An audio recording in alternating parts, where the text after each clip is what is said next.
తెలుగుదేశం ఆవిర్భావం తర్వాత రాయలసీమలో కొంత రాజకీయాల మార్పు జరిగింది.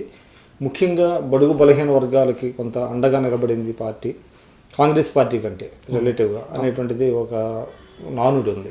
అది నానుడి కొంత వాస్తవమే అది. ఎందుకంటే తెలుగుదేశం పార్టీ వచ్చిన తర్వాత కొంతమంది బీసీలు కూడా అందులో లీడర్స్ అయ్యారు. ఆ రకంగా కొద్దిగా రాజకీయ రంగంలో కొన్ని మార్పులు వచ్చిన మాట వాస్తవమే. రాయలసీమ మొత్తం అంటారా? అనంతపురం లేదు, జనరల్గా స్టేట్ అంతా వచ్చింది. అది అనంతపురం జిల్లాలో కూడా అది రిఫ్లెక్ట్ అయింది. కానీ ఈవెన్ కాంగ్రెస్లో కూడా అప్పటికి కొంతమంది బీసీ లీడర్స్, అప్పట్లోనే కేబీ నరసప్ప గారు కాంగ్రెస్ గవర్నమెంట్ అప్పుడు టీడీపీనే పుట్టలే. అప్పట్లోనే కేబీ నరసప్ప గారు, మన కే కృష్ణమూర్తి వాళ్ళ ఫాదరు కేఈ మాదన్న గారు, వీళ్ళందరూ కూడా ఎమ్మెల్యేలుగా, ఎమ్మెల్సీలుగా, మినిస్టర్లుగా పనిచేశారు.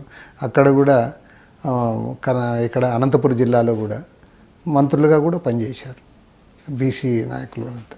కానీ టీడీపీ వచ్చిన తర్వాత కొద్దిగా అదే ముఖ్యంగా లోకల్ బాడీస్లో రిజర్వేషన్ పెట్టడంతో చాలామంది లీడర్స్గా కొత్త లీడర్షిప్ బీసీ నుంచి వచ్చింది కాబట్టి కొద్దిగా మార్పు కనపడింది. అయినా ఈవెన్ ఎన్టీ రామారావు వచ్చినా కూడా ఇంకా ఫ్యాక్షన్ ఉండింది. ఇటీవల ముఖ్యంగా ఈ 5-6 ఏళ్ల కాలంలో ఫ్యాక్షన్ తగ్గింది.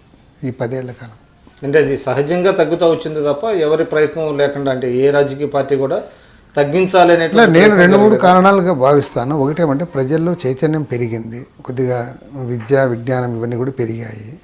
తర్వాత రాజకీయ నాయకులు గతంలో ఇంత ఆదాయం ఉండేది కాదు, ఇప్పుడు బాగా ఆదాయం సమకి అలవాటు పడ్డారు. కాబట్టి ఫ్యాక్షన్ కేసులు ఇవన్నీ అంటే వారికి ఆసక్తి కూడా తగ్గిపోయింది. సాధారణ ప్రజలు కూడా వారికి కూడా కొద్ది గతంతో పోలిసి వాళ్ళ జీవన విధానంలో కొద్ది మెరుగుదల రావడము, వాళ్ళ పిల్లల్లో కొద్ది చైతన్యం రావడము, వాళ్ళు చదువుకొని ఇది కావడంతో వారు కూడా ఈ ఫ్యాక్షన్ అంటే పోతే మనం నష్టపోతామనేది కూడా వచ్చింది. తర్వాత రాజకీయ పార్టీలుగా మేము కూడా ప్రచారం చేశాము, ఇది ఫ్యాక్షన్ దీనివల్ల నష్టము, ఫ్యాక్షనిజం పోవాలి అని, దౌర్జన్యాలు ఆగాలని, వీటన్నిటిపైన కూడా చేస్తూ వచ్చాము. ఇవన్నీ కారణాలు ఉన్నాయి. సో ఇప్పుడు అంటే బై అండ్ లార్జ్ అనంతపురంలో ఫ్యాక్షన్ రాజకీయాలు లేవంటారు? ఫ్యాక్షన్ రాజకీయాలు లేవన్ను, ఫ్యాక్షన్ అనేది గణనీయంగా తగ్గింది. అంటే భవిష్యత్తులో కూడా ఇది కొనసాగే అవకాశం ఉందంటారా? నేను అనుకుంటే ఇంకా రాబోయే కాలంలో ఇంకా అది మీగర్గా అయిపోతుంది. అంటే ప్రత్యేక రాయలసీమని అన్యాయం చేస్తుంది తెలుగుదేశం ప్రభుత్వం. అంటే మొన్న పవన్ కళ్యాణ్ గారు కూడా ఒక మాట అన్నారు, అంటే వెనుకబడిన ప్రాంతాలను విస్మరిస్తున్నారు, భవిష్యత్తులో ఉత్తరాంధ్ర సపరేట్ స్టేట్ కావాలని, రాయలసీమ సపరేట్ స్టేట్ కావాలనేటువంటిది వచ్చే అవకాశం ఉందంటారు. దానికి మీరు ఏకీభవిస్తారా? నేను ప్రత్యేక రాయలసీమ, ప్రత్యేక అది ఉత్తరాంధ్ర అని దానివల్ల ఉపయోగం లేదని నేను భావిస్తూ ఉన్నాను. ఎందుకంటే రాష్ట్రంలో వెనకబడిన ప్రాంతాలకు ప్రత్యేక శ్రద్ధ వహించి నిధులు కేటాయించి ఆ ప్రాంతాలు కూడా అభివృద్ధి కార్యక్రమాలు చేపట్టాలి. ఉత్తరాంధ్రలోనేమో విశాఖపట్నం కొంత అభివృద్ధి అవుతూ ఉంది, రాయలసీమలో తిరుపతి కొద్దిగా అభివృద్ధి అవుతూ ఉంది వేరే వేరే కారణాల వల్ల. ఈ మిగతా జిల్లాల్లో కూడా శ్రీకాకుళం, విజయనగరం జిల్లాలో కూడా అక్కడ డెవలప్మెంటల్ యాక్టివిటీస్ చేపట్టాలి. ముఖ్యంగా రాయలసీమ జిల్లాల్లో కర్నూలు, అనంతపురం, కడప జిల్లాల్లో కూడా ఈ కార్యక్రమాలు మరింత స్పీడ్గా ముందుకు తీసుకుపోతే అక్కడ ఈ భావాలు లేకుండా అదే జరగడం లేదు కాబట్టి దానికి ప్రాధాన్యత ఇవ్వాలి. ముఖ్యంగా సెంట్రల్ గవర్నమెంట్ నిధులు కేటాయించాలి. ఇప్పుడు కడపలో స్టీల్ ఫ్యాక్టరీ పెడతా ఉన్నారు, పెట్టలే. అనంతపురంలో చాలా వాగ్దానాలు చేసేసారు. చంద్రబాబు నాయుడు గారు 13 జిల్లాలు కూడా వాగ్దానాలు బ్రహ్మాండంగా చేశాడు. అసలు ఏ చీఫ్ మినిస్టర్ చేయనన్ని వాగ్దానాలు చేశాడు. అవి నెరవేరిస్తే ఇవన్నీ ఉండవు. కానీ రాయలసీమ జిల్లాలో ప్రత్యేక రాయలసీమ కావాలని ఒక డిమాండ్ ఉంది, కానీ ప్రజల నుంచి పెద్ద మద్దతు రావడం లే వాళ్ళకి.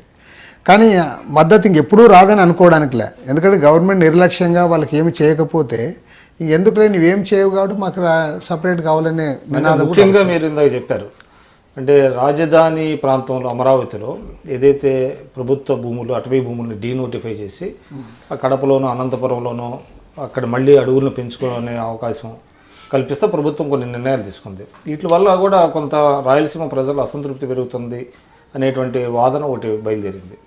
అదే రాయలసీమ ప్రజల్లో ముందు నుంచి కూడా అసంతృప్తి, అయితే టీడీపీ పరిపాలననే కాదు, ఈవెన్ బిఫోర్ కూడా ఈ కాంగ్రెస్ గవర్నమెంట్ ఉన్నా ఏ గవర్నమెంట్ ఉన్నా మాకు సరిగా చేయలేదు, మాకు సరిగా వాటర్ ఇవ్వలేదు, మాకు ఇండస్ట్రీ పెద్దగా పెట్టలేదు అనే భావన ఉంది. రాజశేఖర రెడ్డి గారు ముఖ్యమంత్రి అయినప్పుడు కడప జిల్లాలో కొన్ని కార్యక్రమాలు చేపట్టాడు. దానివల్ల కడప జిల్లా ప్రజల్లో కొద్ది సానుకూలత వచ్చింది, ఆయనకి మాకు చేస్తున్నాడు అనేది విజిబుల్గా కనపడింది వాళ్ళకి. తర్వాత అక్కడ బ్రాహ్మణి స్టీల్స్ కూడా ఏర్పాటు చేయడానికి ఒక ప్రయత్నం జరిగింది. అక్కడ సిమెంట్ ఫ్యాక్టరీస్ అవి కూడా వచ్చినాయి. ఆ సమయంలో అది అట్లా కొనసాగింటే బాగుండేది. ఇప్పుడైనా సరే సెంట్రల్ గవర్నమెంట్ ఆ స్టీల్ ఫ్యాక్టరీ విషయంలోనూ, తర్వాత అనంతపురము, కడప ఈ ప్రాంతాలు, ఇది తిరుపతిలో ఎడ్యుకేషన్ ఇన్స్టిట్యూషన్స్ అన్నారు, వాటికి ఇవన్నీ చేస్తే ఖచ్చితంగా రాయలసీమలో మాకు కూడా డెవలప్మెంట్ జరుగుతుంది అని ఉంటుంది. అన్నిటికంటే ముఖ్యంగా వాటర్ ఇవ్వాలి. వాటర్ వచ్చిందనుకో తర్వాత అక్కడ కూడా అగ్రికల్చర్ డెవలప్ అవుతుంది, వాళ్ళ ఎవరి పనుల్లో వాళ్ళు ఉంటారు. అప్పుడు ప్రత్యేక రాష్ట్రం అనే భావన అనేది పెద్దగా ముందుకు రాదని నేను అనుకుంటున్నాను.